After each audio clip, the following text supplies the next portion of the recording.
வசதியான செல்வந்தர் ஒருவர் கொடுப்பது பற்றி இயேசு சொன்ன போதனையை கேட்டு அதிகமாக வருத்தமடைந்தார், கவலைப்பட்டார். அந்த போதனையை ஏற்றுக்கொள்ள வேண்டுமென்று ஜெபித்து கொண்டே இருந்தார்.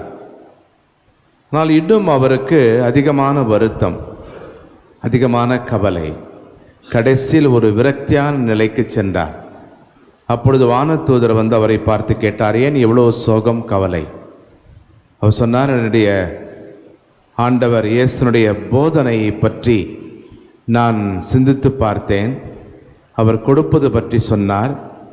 நான் கொடுத்து கொண்டே இருக்க வேண்டுமா, அதற்கு முடிவே இல்லையா என்று கேட்டார். வானதூதர் சொன்னார், இல்லை, கடவுள் கொடுக்கின்ற வரை நீ கொடுத்து கொண்டே இருக்க வேண்டும். கடவுள் நிறுத்தினால் நீ நிறுத்தி கொள்ளலாம் என்றார். அன்புக்குரியவர்களே, நம்முடைய உடல் உயிர் உட்பட நம்மிடம் உள்ள அனைத்தும் கடவுளின் கொடைகள் என்று சொன்னால் அது மிகையாகாது. கண்டிப்பாக அதில் நம்முடைய உழைப்பு இருக்கிறது.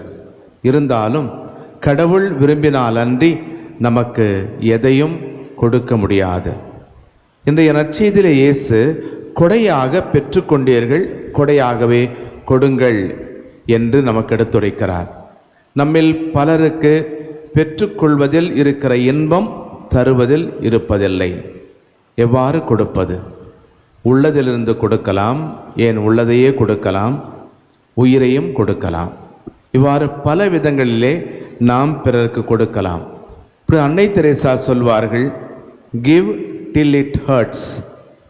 உன்னை வருத்துகிற வரையிலும் கொடுத்து கொண்டே இருக்க வேண்டும். புனித பிரான்சிஸ் அசிசியார் சொல்வார், கொடுப்பதாலேயே நாம் பெற்றுக்கொள்கின்றோம். எனவே என்ன கொடுப்பது?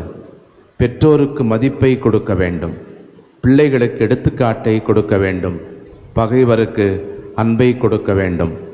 அன்பு செய்யாமல் கொடுக்கலாம், ஆனால் கொடுக்காமல் அன்பு செய்ய முடியாது.